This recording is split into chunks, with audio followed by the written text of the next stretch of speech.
Njerëzit janë shumë paragjykues në momentin që shohin vajzat në rrjetet sociale, i paragjykojnë thjesht nga ai profili. Jeta është shumë më mirë që është e padrejtë. Jeta e drejtë, po kush do luftonte për një jetë të drejtë? Po.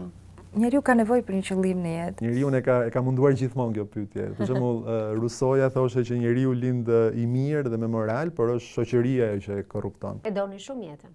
Të gjithë duan jetën. Po. Jeni Jetën e tjetrit që ta përmirësojmë, ndoshta është pjesë e punës. Në fakt, personat të cilët e shohin jetën në mënyrë pozitive, është parë që jetojnë më gjatë dhe jetojnë më mirë. Plaken më pak.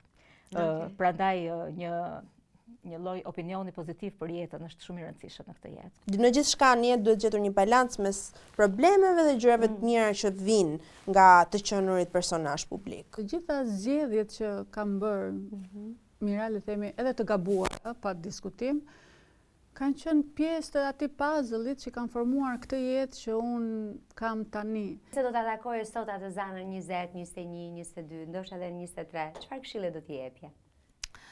Unë atëherë kisha filluar të punoja në televizion. Edhe do t'i jepja atë këshillën që të kaloje më shumë kohë të lirë, që mos bëje asnjë gjë. Vetëm të shijoje. Këshilla ime është që mos të ndjeki vetëm trendin e momentit, po të shkojmë përtej trendit të momentit, mos të bëhen kopje e njëra tjetrës.